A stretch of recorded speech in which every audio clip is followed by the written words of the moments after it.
Welcome back from the break. और break पे जाने से पहले आप बातें सुन रहे थे यंग डॉक्टर्स एसोसिएशन की। पंजाब की इंतजामिया जो है उसके कारनामे में आपको दिखाता हूँ। उस यानी जो ये यहाँ पे इस वक्त बने हुए हैं सारे के सारे अनटचेबल्स, मैं यही कह सकता हूँ उनको, कि मुइनुद्दीन अहमद वानी जब डीजीपीआर का ओहदा संभाला हुआ था इन्होंने, डायरेक्टर जनरल पब्लिक रिलेशंस, तो उस वक्त इन्होंने करोड़ों रुपए का फ्रॉड वहां पे पकड़ा, करोड़ों रुपए का फ्रॉड वहां पे पकड़ा।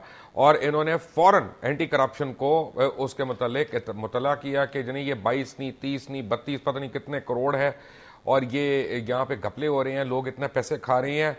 और उसके बाद फौरी तौर पे डीजीपीआर को ट्रांसफर कर दिया गया, उनको पंजाब एजुकेशन फाउंडेशन में भेज दिया गया। और वहां पे पहुंच के उनको एहसास हुआ कि उन्होंने क्या कर दिया, और अपने उन्हीं बेटी भाइयों का उन्होंने पंडोरा बॉक्स खोल दिया कि जिस पे वो खुद उनके शरीक सर्विस हैं, सब कुछ है। तो उन्होंने पंजाब एजुकेशन फाउंडेशन के चेयरमैन की हैसियत से एक खत एंटी करप्शन वालों को लिखा। यह खत उन्होंने लिखा 22/1/2010 को, और उसमें उन्होंने लिखा, director general directorate of anti corruption establishment Punjab Lahore, in the capacity of Director General Public Relations, I filed complaints regarding embezzlement in the department. यानी डीजीपीआर की हैसियत से मैंने कंप्लेंट की थी एम्बेजलमेंट की, यानी फ्रॉड की अपने ही डिपार्टमेंट में। मैं फौरी तौर पे तमाम की तमाम शिकायत वापस ले रहा हूं।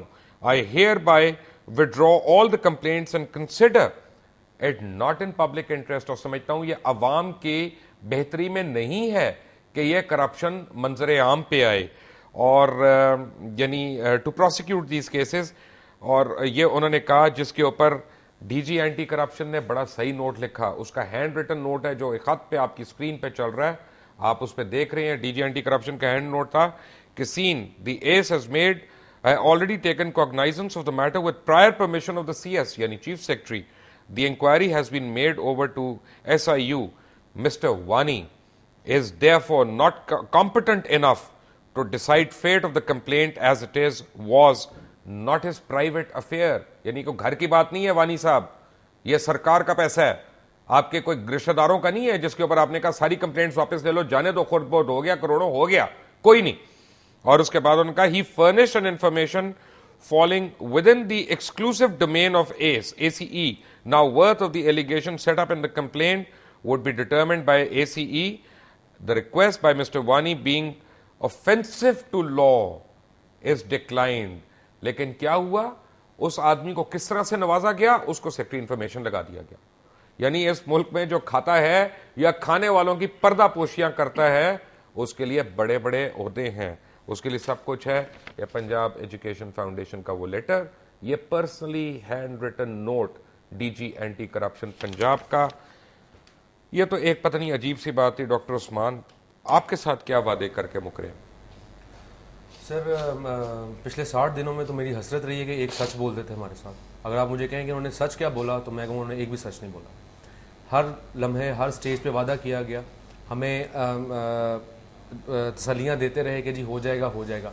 हमारा प्राइम कंसर्न ये था चीफ मिनिस्टर साहब जब हम मिले थे कि जो डॉक्टर्स जा रहे हैं, अगर आप कुछ करना चाहते हैं इनके लिए जल्दी करें ताकि सऊदी अरेबिया, आयरलैंड और ये कुवैत वगैरह ना जाएं।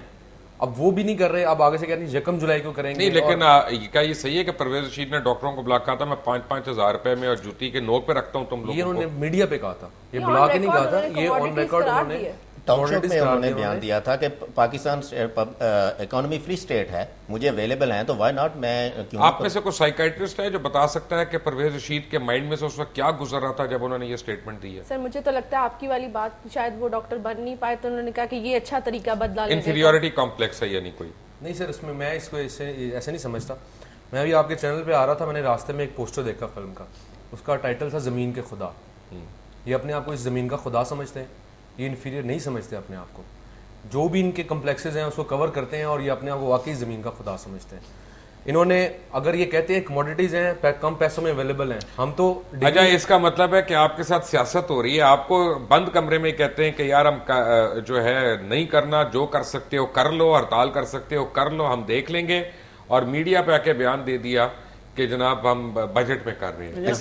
इसे सियासत नहीं कहना चाहिए। सियासत तो एक अच्छा लफ्ज हो सकता है, ये सियासत को बदनाम कर रहे हैं।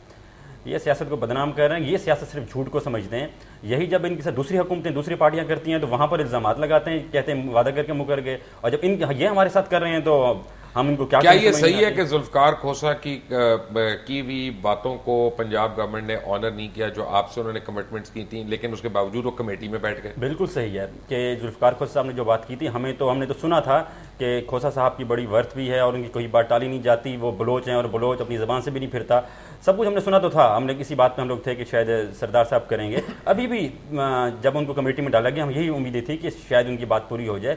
लेकिन जब परवेज़ रशीद साहब ने एक टॉक शो में आकर ये कहा कि कैबिनेट ने और CM साहब ने या हमने सरदार जुल्फकार खोसा की बातों को डिसोन कर दिया, तो बड़ी हमें हैरत का झटका लगा कि सरदार साहब की बातों को अगर कैबिनेट डिसोन कर दिया तो किससे पूछ कर आए थे?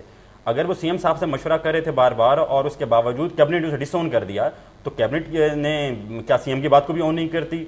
समझ नहीं आ रही कि यहाँ पे हुकूमत चला कौन रहा है। कैबिनेट जो है वो कहते हैं कि हम CM साहब के अंडर हैं, CM साहब एक फैसला देते हैं, उसे कैबिनेट डिसोन कर देती है। मुझे नहीं पता हुकूमत कौन चला रहा है, लेकिन एक और मेडिकल प्रोफेशन में, पंजाब मेडिकल प्रोफेशन की बात कर रहा हूँ, एक मेरे सामने एक बड़ी अजीब व गरीब किस्म की चीज़ आई है जिसका इमीडिएटली YDA से कोई ताल्लुक नहीं है। आप हैरान ना होइएगा कि मैं क्यों दे रहा हूँ, बट क्योंकि हेल्थ डिपार्टमेंट से है। एक चीज़ है MCD, MSD, medical stores depot. Punjab का जो मेडिकल स्टोर्स डिपो है उसका फैसला कर लिया गया कि उसको ख़त्म कर दिया जाए फौरी तौर पे। ये उस मीटिंग के मिनट्स हैं मेरे पास पड़े हैं कि ये जो अरबों रुपए की दवाइयाँ जहाँ से जा रही हैं और जहाँ से माँ को के जा रही हैं, हर डिस्ट्रिक्ट को ख़त्म कर दिया जाए और डिस्ट्रिक्ट लेवल पे अलग अलग सब कुछ होगा।